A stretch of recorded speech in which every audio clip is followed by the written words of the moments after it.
Why do we keep doing the things that don't work? Have you ever found yourself stuck in the situation where no matter how much you put efforts in, nothing changes? You work harder and harder, invest more resources, and yet zero result? Now imagine this. You're riding a horse to reach your destination, but at some point, the horse dies. What would you do? Would you keep sitting on it, hoping that somehow it would start moving again? Sounds ridiculous, right? Well, that's exactly what happens in the businesses, organizations, and even in our personal life. Welcome to today's episode where we will explore the dead horse theory. We will discuss why do people continue to hold on failing ideas, strategies, and projects even when they clearly don't work.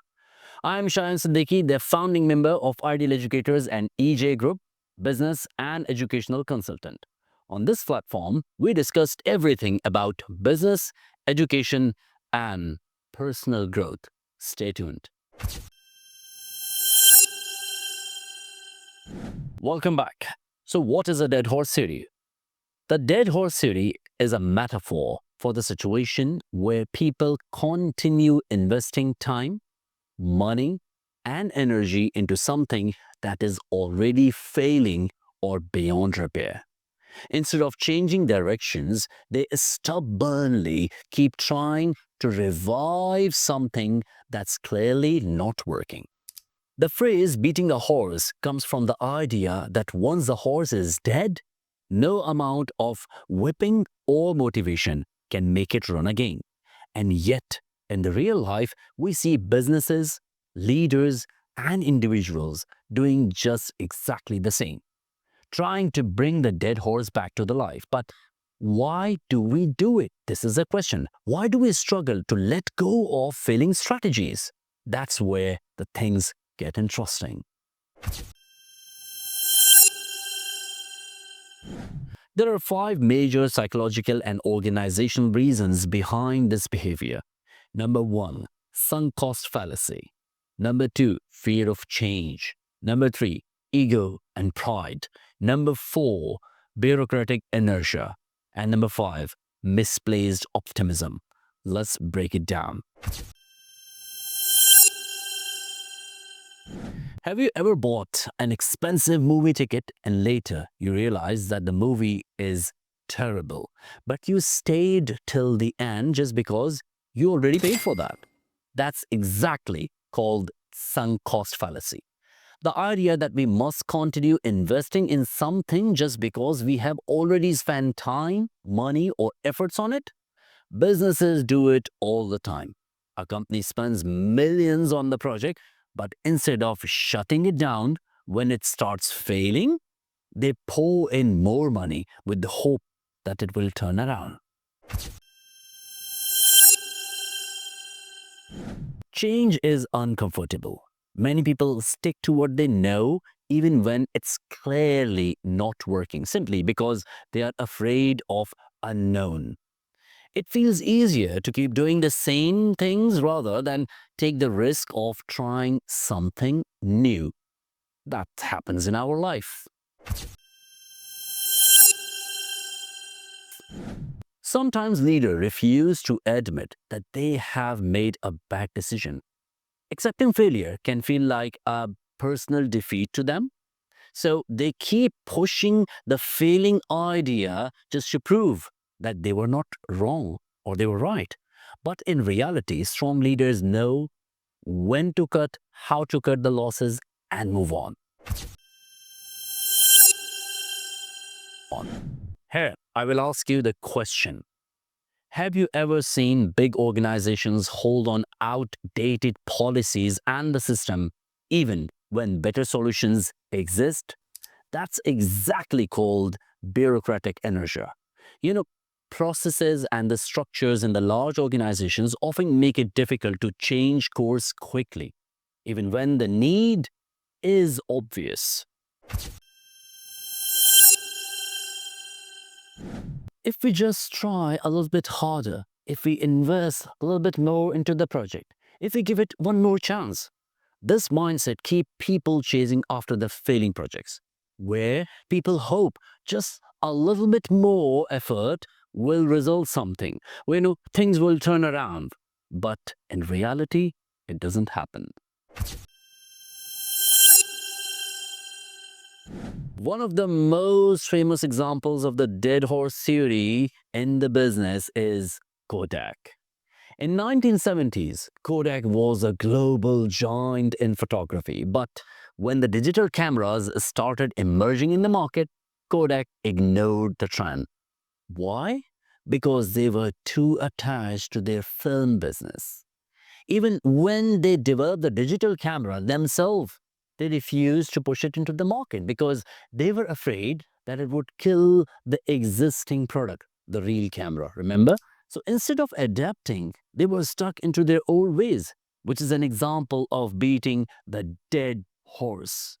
By the time they finally embraced the digital photography, it was too late already. Other companies had already taken over the market, and Kodak failed and went bankrupt in 2012.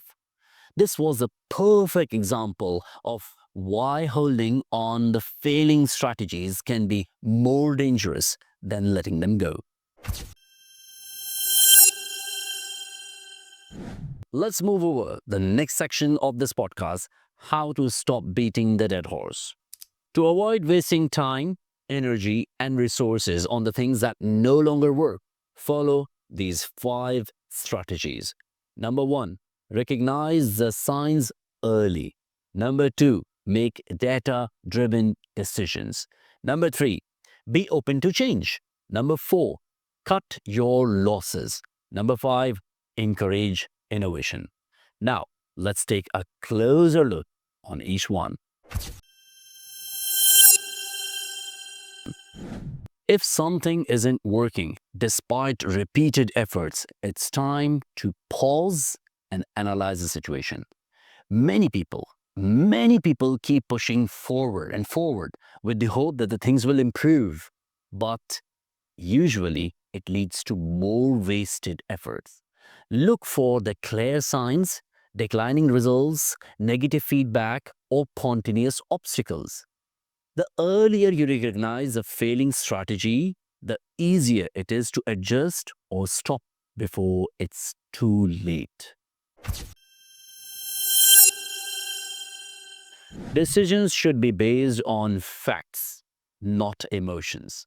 Many people stick to failing ideas because they feel emotionally attached or believe that the things will somehow work out instead of relying on the numbers, research, and logical analysis. If the data shows that something isn't working, trust the fact and take actions immediately. The world is constantly evolving, and so should you. Holding on to the old methods just because they worked in the past times is a mistake. Be willing to try to new approaches, explore different solutions, and adapt to the new trends. Successful people and businesses are those who embrace change rather than fear it. It's never easy to walk away from something you have invested time, money, or efforts into. However, sometimes moving on is the best choice. The longer you hold on to failing strategy, the more you lose. Learn to let go when it's necessary, even if it feels difficult. And usually it feels difficult at first. Success often comes from fresh ideas and new ways of thinking. Whether in business, career, or personal life, always be open to innovation. Experiment with different approaches, listen to the new ideas, and be willing to take calculated risk. The more flexible and creative you are, the less likely you are to get stuck in something that no longer works. By following these steps, you can avoid the trap of beating the dead horse and making smarter choices in the life. and in the business.